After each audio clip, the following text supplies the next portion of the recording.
Watch this! Okay, it's time for a little introduction to abdominal training.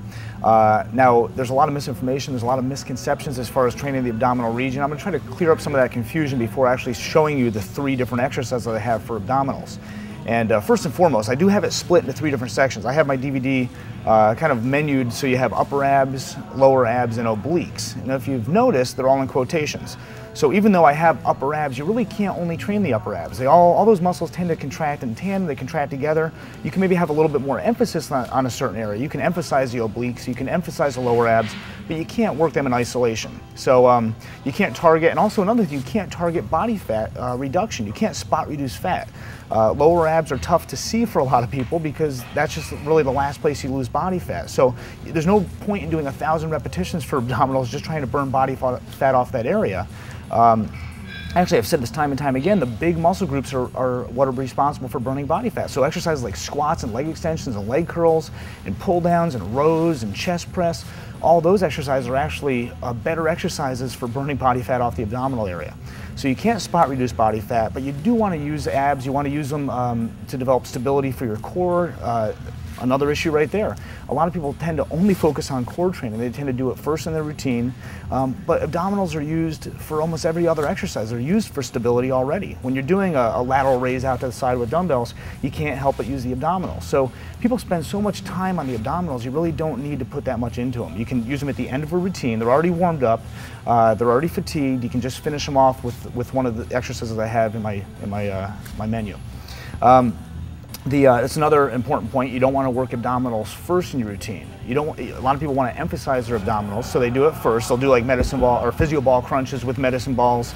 They'll do machines. They'll do things that really focus on the abs. The problem is if you fatigue your abs first before doing other exercises, you're probably going to strain something. Since abs do provide some stability to the spine, to that whole core section, if you train abs to fatigue, if you train them to failure, and then you go do, say, a set of squats. Your abs are fatigued, so your lower back's going to take more of the brunt of the workload, and you might be more likely to strain your back. So usually it's best to save your core training to the end of the workout program. Also, abdominal exercise should only involve trunk flexion. It should bring your sternum, your upper body, down to your pelvis. So basically you can think of your pelvic bone and your xiphoid process, the little notch there at the bottom of the sternum, bringing those 2 bones together. The abdominals, they basically attach at the upper part of the body, attach to the sternum and the top ribs, and then they insert down in the pelvic region. So either pelvis bone, the iliac crest, some kind of the hip bone, and it's bringing that together. So any exercise where you're actually bending at the hips, hip flexion versus trunk flexion, where the axis of rotation is just around the belly button or north of the belly button, that's using the abdominals. But if you bend at the hips, as in like sit-ups, so you're doing a sit-up exercise and you're bending forward at the hip joint, that's really not working the abdominals anymore. If anything, it's working it as an isolation move. So if you do full sit-ups, a lot of people do sit-ups for abs. You're laying on the ground, you have your feet placed underneath a roller or somebody's holding onto your feet for support, and you do a full sit-up. I don't care if you have your hands crossed over your shoulders, behind your back or anything, but anything that bends your hip joint forward, you cannot help but use your hip flexors. The hip flexors are the muscles that attach to the top of the thigh, the femur, the thigh bone, and when you do a full sit-up, you can actually feel that muscle contract. You can't help but contract that muscle because that's actually what's pulling you up. It's actually like a spine up. You're pulling your upper body up to a vertical position by contracting the hip flexor muscle. It's not really an abdominal exercise anymore. You're pulling up on your spine. It can damage your lower back. The only reason you feel any kind of abdominal contraction whatsoever is to counteract the tilt. You're basically putting a lot of stress on the lower back, just like with doing leg lifts or leg raises, like those military type. You feel your abdominals contract just trying to counteract the tilt in your lower back, the arch in your lower back, so it's a safety mechanism. But the abdominals aren't really contracting. You're not getting any kind of range in motion change between the sternum and the pelvic bone when you're doing like a leg lift. And instead, when you're doing abdominals, you should actually bring those 2 points of the bones together. So, with all that being said, you don't have to worry about it too much if you do the 3 exercises I'm recommending, because I'm gonna basically tell you how to do things to bring your sternum and your pelvis together without injuring the lower back. So you can't spot reduce fat.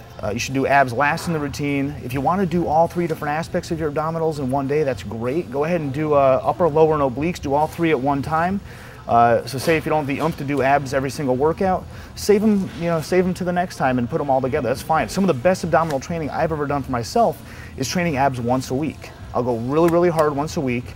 It doesn't change body fat reduction at all. I mean, I can still lose a lot of body fat by doing proper nutritional principles, proper cardio training, proper big muscle strength training like squats and pull downs and chest press, things like that. You can still burn a lot of body fat. Abdominals are getting all this indirect exercise. If you just work them hard once a week, that's great. That's really all they need. No more emphasis than any other muscle group. So let's move on to 3 different exercises. You only have to listen to this part once. We're going to go on to push. The push muscle is the upper abs, and then on leg day we're going to do lower abs because just they're in the same similar area of the body. And then when we do pull day, we're going to get the obliques. Okay?